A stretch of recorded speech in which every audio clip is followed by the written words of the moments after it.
Sunil Gangopadhyay জন্মেছিলেন September মাসে। তাই শ্রী সুনীল গঙ্গোপাধ্যায়ের স্মরণে কিছু কথা। 1934 সালে এই মাসেই শ্রী গঙ্গোপাধ্যায় ওপার বাংলায় ফরিদপুর জেলায় জন্মেছিলেন।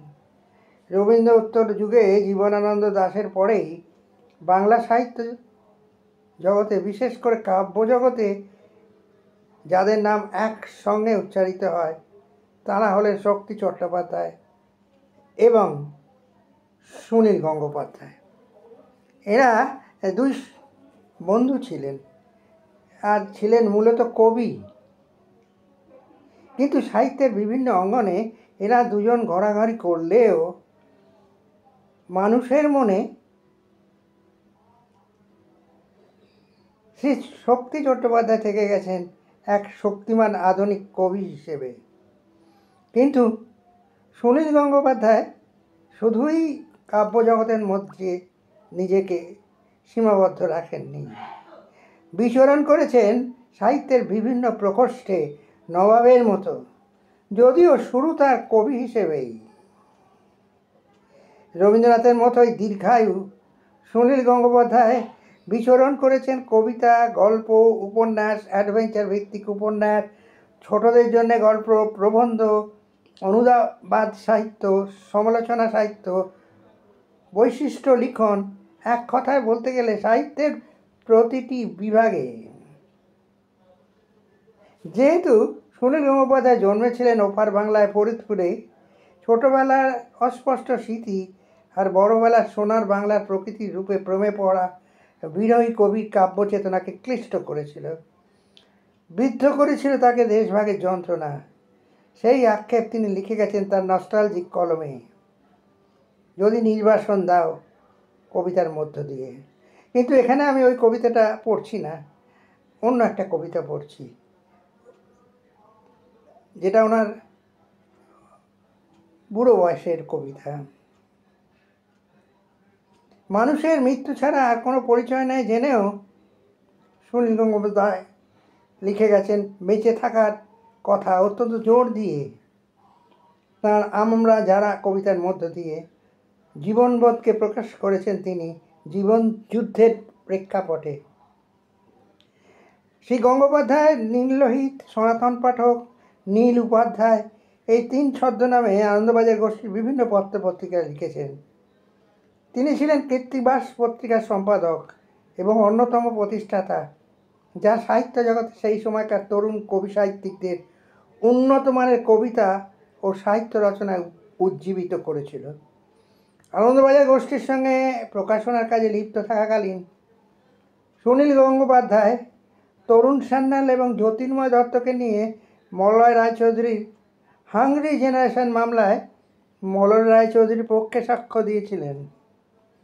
যদিও মলয় রায়চৌধুরীর মতে আনন্দবাজার গোষ্ঠী সেই সময় হাংরি জেনারেশন মুভমেন্টের পক্ষে ছিল না। স্বদেশীরা স্বাধীনতা উত্তরে এই বাংলায় যে ছবি এঁকেছিলেন তা কিন্তু আজও মেলেনি।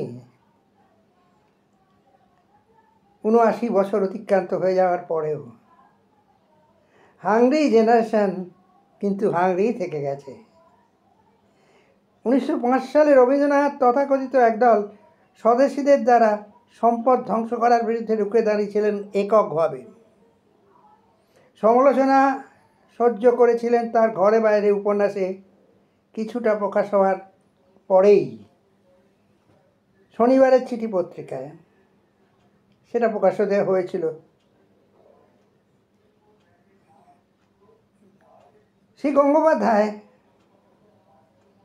শিল্প ধ্বংসকে কোনো কিছুর জন্যই যুক্তিগ্রাহ্য বলে মনে করেননি সেই সিঙ্গুর আন্দোলনের সময়। ফলে তাকে বুদ্ধিজীবী আখ্যা থেকে বুদ্ধজীবী আখ্যা শুনতে হয়েছিল। রাজনৈতিক কারণে অবশ্য এটাই বলা হয়েছিল। যারা ভুল করেছে তারা এখন শাস্তি পাচ্ছে, শিল্প তারুয়ারা এখন গালে হাত দিয়ে বসে কিন্তু আমরা শিল্পায়নকে ফাঁসি কাটে ঝুলিয়ে দেওয়ার জন্য দায়ী করছি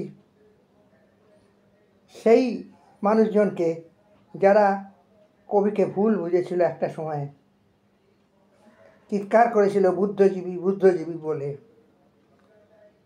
সুনীল গঙ্গোপাধ্যায়ের কথাই তখন কিন্তু সঠিক ছিল। কবি সেই সময় বিভ্রান্ত হননি, পরেও হননি।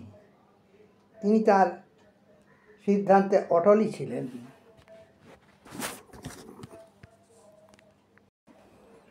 আমি বিদগ্ধজন নই, যা কিছু লিখছি, যা কিছু পড়ছি, সবই একজন সাধারণ পাঠকের মতো।